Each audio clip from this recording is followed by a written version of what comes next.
ভালো ছেলে চেনার ৩টি উপায়। প্রিয় বোনেরা আমার, প্রিয় মায়েরা আমার যারা আছেন, আপনাকে অবশ্যই দেখতে হবে আপনার মেয়েকে বিয়ে দেওয়ার ক্ষেত্রে, অথবা আপনার বোনেরা যারা আছেন যারা বিয়ে শাদী করবেন সামনে, তাদেরকে অবশ্যই আপনার বিয়ের ক্ষেত্রে এই 3টি গুণ দেখতে হবে। কোনো ছেলের মধ্যে আপনি যদি 3টি গুণ দেখতে পান, তাহলে ভাববেন যে ছেলেটা 100% ভালো, তার মধ্যে কোনো সমস্যা নাই। আমাদের মায়েরা যারা আছেন, বোনেরা যারা আছেন, তারা এই ভুলটা ম্যাক্সিমাম করে থাকেন। আমাদের সমাজে এটা এখন অ্যাভেলেবেল, এই ভুলটা এখন ম্যাক্সিমাম মায়েরা বোনেরা এটা করে থাকেন। দেখা যায় দেখে শুনে বিয়ে সেজে দেন না, এরপর দেখা যায় মেয়ের ডিভোর্স হয়ে যায়, সংসার বেশি দিন টিকে না। কারণ আপনি তো ছেলেকে দেখেন না, ছেলে কি নামাজ পড়ে কিনা, ছেলে কি দিনদার কিনা, আপনি এগুলো দেখেন নাই। আপনি জাস্ট দেখছেন ছেলে অনেক সুন্দর, ছেলে অনেক হ্যান্ডসাম, ছেলে দেখতে অনেক ভালো, তার গায়ের রং অনেক ফর্সা, খুব স্মার্ট, আপনি এগুলো দেখে বিয়ে সেজে দিয়ে ফেলছেন। বাট ছেলেটা দিনদার কিনা, সে নামাজি কিনা, এগুলো আপনারা দেখেন নাই, আপনারা এটাকে প্রায়োরিটি দেন নাই। এই জন্য দেখা যায় পরবর্তীতে 1 মাস 2 মাস 3 মাস 1 বছর পরে দেখা যায় মেয়ের ডিভোর্স হয়ে যায়, তখন মেয়েটার জীবন নষ্ট হয়ে যায়।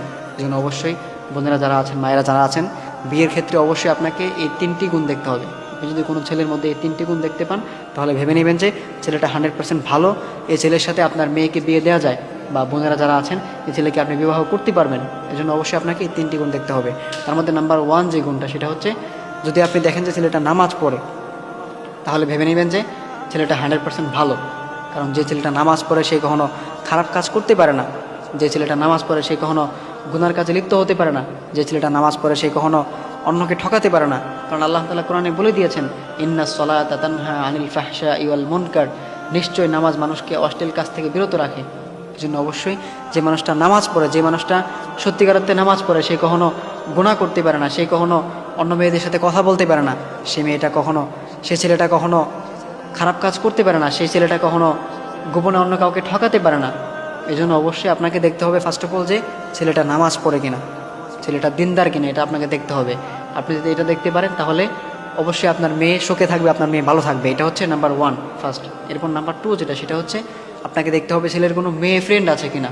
অর্থাৎ ছেলেটা ভার্সিটিতে পড়ে বা কলেজে পড়ে বা স্কুলে পড়ে, যেখানেই পড়ুক, দেখবেন যে ছেলেটার মেয়ে ফ্রেন্ড আছে কিনা।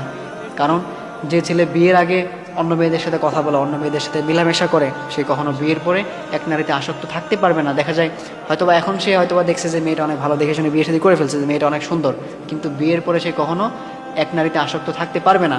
যে ছেলেটা বিয়ের আগে অনেক মেয়েদের সাথে মেলামেশা করে, তার অনেক মেয়েদের সাথে ওঠা বসা হয়, সে কখনো এক নারীতে আসক্ত থাকতে পারবে না। এই জন্য আপনাকে অবশ্যই দেখতে হবে যে এই ছেলেটার কোনো মেয়ে ফ্রেন্ড আছে কিনা। আর যে ছেলে বিয়ের আগে মেয়ে ফ্রেন্ড থাকে, সে কখনো কোশ্চিনকালও সে কখনো ভালো ছেলে হতে পারে না। এটা অসম্ভব। How is possible? এটা কখনোই পসিবল না। যে ছেলের বিয়ের আগে মেয়ে ফ্রেন্ড থাকে, সে কখনো ভালো থাকতে পারে না। কারণ যেখানে ছেলে মেয়ে একসাথে থাকে, সেখানে